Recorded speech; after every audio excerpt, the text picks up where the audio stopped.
Tu crois encore que les gens vraiment productifs sont des sortes de robots blindés de discipline qui se lèvent à 5h du matin pour courir 10 km, méditer 45 minutes et attaquer leur journée avec un grand sourire? Laisse-moi te dire un truc, c'est complètement faux. Les gens qui performent au plus haut niveau n'ont rien de magique, ce ne sont pas des surhommes et ils ne s'appuient pas sur leur volonté. Pourquoi? Parce que la volonté, c'est une ressource qui s'épuise et ils le savent. Les vrais performeurs s'appuient sur une autre chose, des règles simples, radicales et efficaces. Des règles qui transforment leur environnement, leur énergie, leurs décisions, des règles qui leur permettent d'avancer même quand ils n'en ont pas envie, même quand c'est flou, même quand ils sont à bout. Et je te parle pas de théories lues dans des livres, je te parle d'expérience. J'ai appliqué ces règles à ma propre vie à un moment où j'avais zéro focus, zéro structure, zéro énergie. À un moment où chaque tâche était une montagne, chaque journée un chaos, et petit à petit ces principes ont tout changé. Je suis passé d'un cerveau en surcharge permanente à un quotidien clair, efficace, aligné. Plus de résultats, moins de fatigue, plus de contrôle, moins de stress. Et aujourd'hui, je vais te transmettre ces 8 règles. Pas pour que tu deviennes une machine, mais pour que tu deviennes un humain qui avance, même sans motivation. Et si tu restes jusqu'au bout, je vais te montrer comment reprogrammer ton cerveau lui-même, parce que oui, c'est possible, tu peux littéralement recabler ton esprit pour que la productivité devienne ton état naturel, sans forcer, sans lutter. Allez, on y va. Règle numéro 1, conçois ta vie où tu la subiras par défaut. Tu veux savoir pourquoi la majorité des gens galèrent à être productifs? Parce qu'ils vivent en mode réaction. Ils passent leur journée à répondre à des notifications, à des urgences, à des demandes qu'ils n'ont même pas choisies. Et le pire, ils pensent que c'est normal. Mais la productivité n'est pas une affaire de volonté. Ce n'est pas une question de se lever plus tôt, de se motiver plus fort ou d'acheter un nouveau planeur. C'est une question de design. Il y a 2 façons de vivre. Soit tu structures ta vie intentionnellement pour qu'elle serve tes objectifs, soit tu la subis minute après minute, sans jamais vraiment avancer. Et laisse-moi te dire un truc, ton cerveau par défaut est une machine à distraction. Tu reçois plus de 10 000 stimuli par jour, tu touches ton téléphone en moyenne 221 fois par jour, tu switches de tâches toutes les 47 secondes selon une étude de l'Université de Californie, et chaque fois que tu reviens sur ta tâche principale, ton cerveau met 23 minutes à retrouver son niveau de concentration. Tu comprends maintenant pourquoi tu termines tes journées épuisées sans rien avoir vraiment accompli. Moi aussi, j'ai connu ça. Pendant des années, j'étais prisonnier de ma propre désorganisation.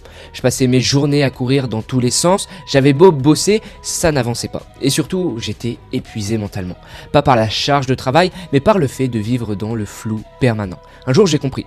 Ce n'est pas moi qui étais défaillant, c'est mon système qui était inexistant. C'est là que j'ai tout changé. J'ai commencé à structurer ma semaine autour de 4 piliers simples. Ce qui est essentiel à mes objectifs, ce qui me donne de l'énergie, ce qui peut être délégué et ce que je dois tout simplement arrêter. J'ai arrêté d'organiser mes journées au hasard. J'ai bloqué du temps pour les vraies priorités et surtout j'ai arrêté de compter sur ma motivation.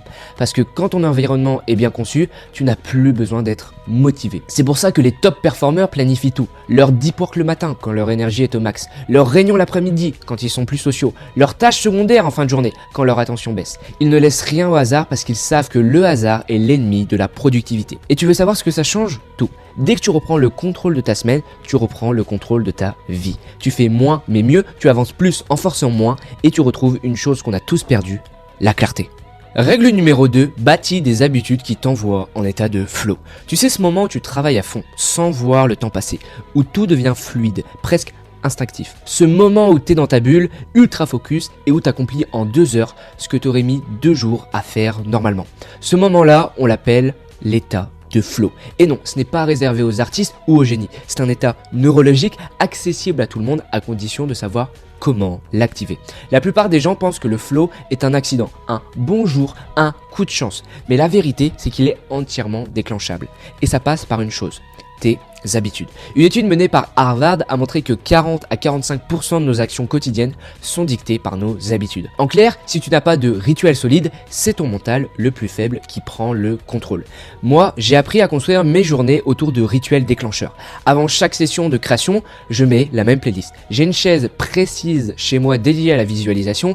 J'utilise les mêmes écouteurs, le même éclairage, la même odeur. Pourquoi? Parce que mon cerveau associe ces éléments à un état précis. Focus, clarté, action. Et ça, c'est pas anecdotique, c'est un acte biologique. Ton cerveau adore les boucles. Quand tu fais quelque chose dans les mêmes conditions assez de fois, tu crées un circuit neuronal qui s'active automatiquement. C'est comme un raccourci vers l'état de concentration profonde. Tu n'as plus besoin de t'y mettre, tu y es déjà. Ce qu'il te faut, ce n'est pas plus de motivation, c'est un système de lancement. Un enchaînement de gestes, de sons, de lieux qui te plongent dans le bon état sans effort. Un rituel simple mais puissant qui agit comme un signal au cerveau.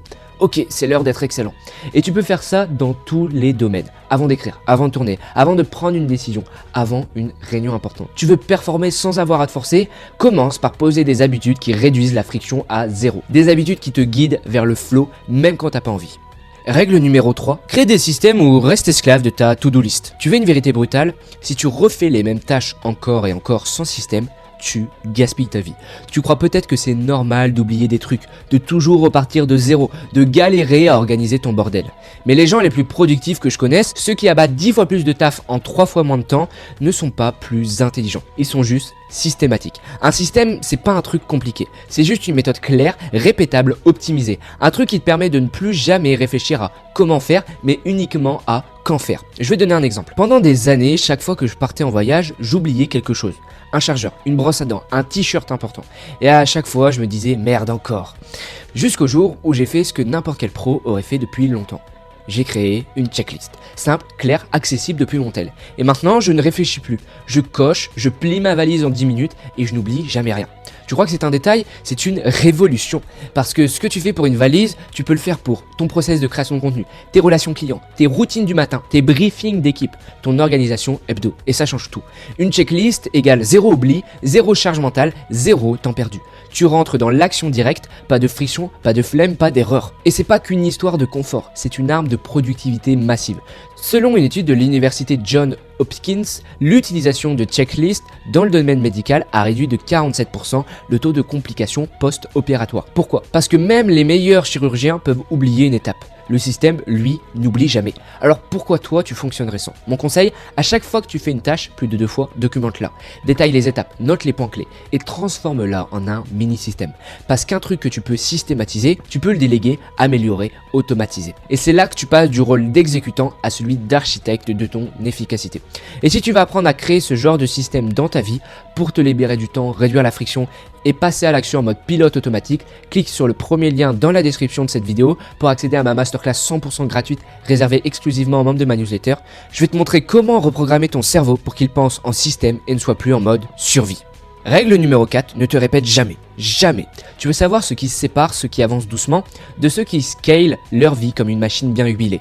Les seconds ne répètent pas les choses, ils les capturent, ils les modélisent, puis ils les automatisent. Pendant que certains refont les mêmes tâches à la main tous les jours, comme des hamsters sur une roue, les autres créent des modèles, des templates, des scripts, des systèmes qui tournent en arrière-plan. Et c'est là que la magie opère. Ils peuvent répéter un résultat sans avoir à répéter le travail. Tu veux un exemple? Quand j'ai commencé à créer du contenu, chaque vidéo me prenait des heures. Trouver le sujet, écrire, enregistrer, refaire. Mais un jour j'ai capté, chaque vidéo gagnante suivait la même structure.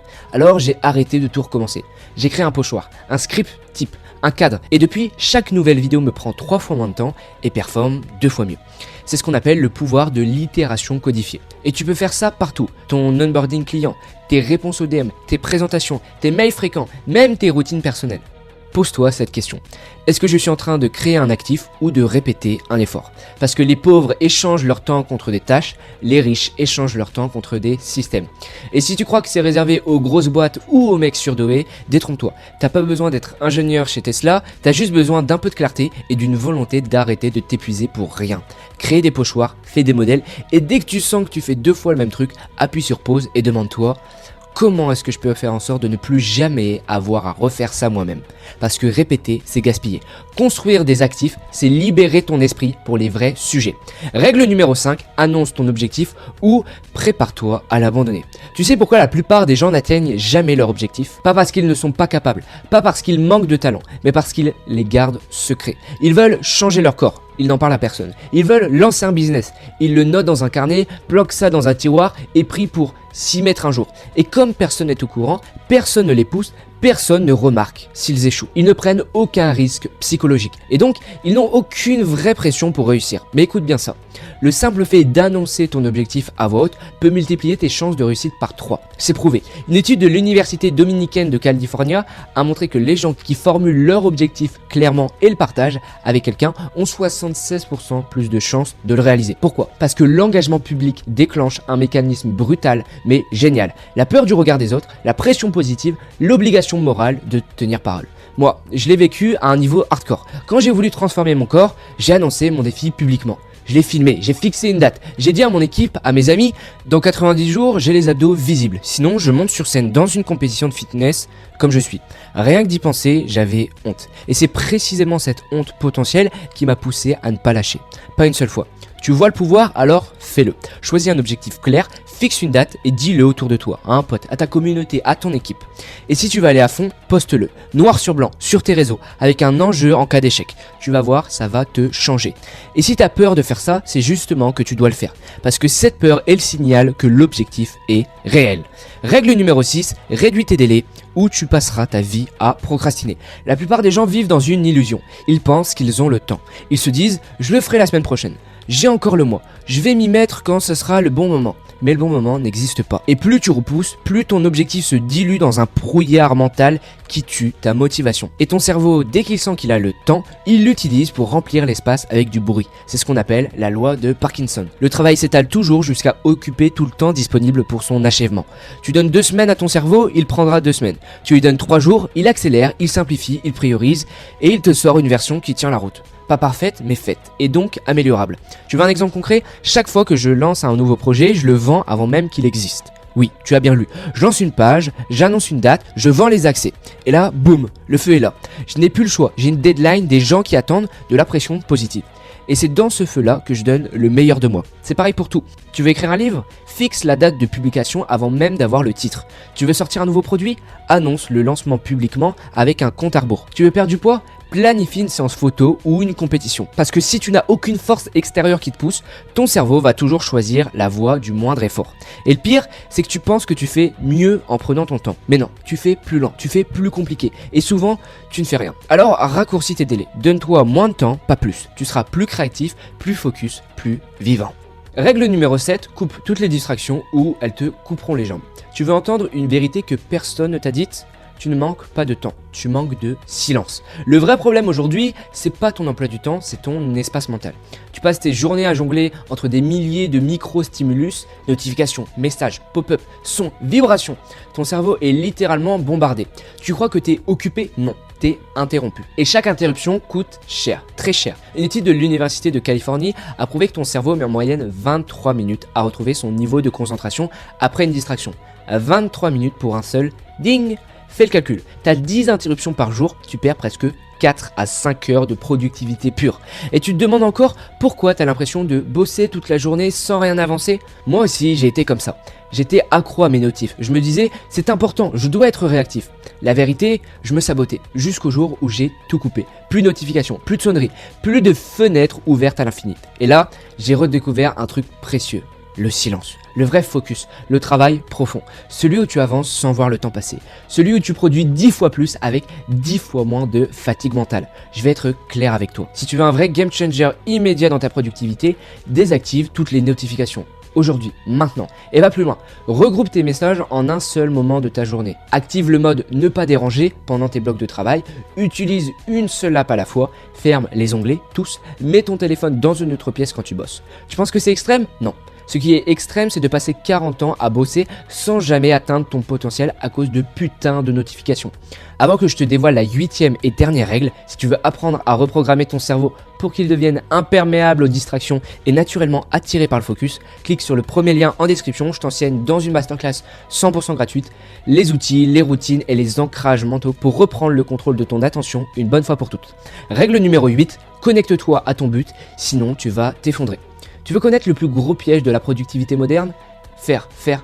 Coche des cases, remplis des journées, produis sans relâche. Et un jour, tu ouvres les yeux et tu te dis « Mais en fait, je cours vers quoi ?» Ce moment-là, il fait mal, parce que tu te rends compte que tu as optimisé ton quotidien, mais pas ta vie. Tu as mis en place des systèmes, des outils, des process, mais tu as oublié l'essentiel. Le sens. Et sans sens, il n'y a pas de feu. Sans feu, il n'y a pas d'élan. Et sans élan, tu deviens lent, vide et fatigué. Regarde autour de toi. Les gens les plus inspirants, les plus constants, les plus solides émotionnellement ne sont pas les plus doués. Ce sont ceux qui ont une mission. Ils ne se lèvent pas pour bosser, ils se lèvent pour construire, pour servir, pour transformer, pour impacter. C'est exactement ce que disait Nietzsche. Celui qui a un pourquoi peut endurer n'importe quel comment. Et tu sais quoi ? C'est vérifié par la science. Des études en neurosciences ont montré que les personnes qui identifient un but de vie clair active une région du cerveau associée à la motivation profonde, le cortex préfrontal médian. Résultat, elles sont plus résilientes, plus concentrées, moins sujettes à la procrastination. Quand j'ai reconnecté avec mon propre pourquoi, ce que je veux vraiment créer, pour moi, pour les miens, pour les autres, c'est comme si tout s'était aligné. Les choix devenaient clairs, les distractions perdaient leur pouvoir et les tâches dures devenaient simplement logiques. Tu veux performer sur le long terme? Tu dois savoir à quoi tu joues. Pas juste cette semaine, pas juste ce mois, mais dans ta vie. Alors prends une heure, pose-toi, écris. C'est quoi ta vision à 5 ans, à 10 ans? C'est quoi l'impact que tu veux laisser? Et surtout, pourquoi c'est important pour toi? Pas besoin que ce soit noble, spirituel ou parfait. Il faut juste que ce soit vrai, que ça t'allume, que ça t'ancre. Parce qu'un homme qui connaît son but devient presque inarrêtable. Voilà, t'as maintenant les 8 règles du top 1%. Mais retiens bien, les règles c'est rien sans passage à l'action. Alors choisis au moins une de ces règles et applique-la dès aujourd'hui. Si tu veux aller encore plus loin, n'oublie pas de cliquer sur le premier lien dans la description. Et si tu veux rester sur YouTube, clique sur l'une des 2 vidéos qui s'affichent à l'écran. On se retrouve de l'autre côté.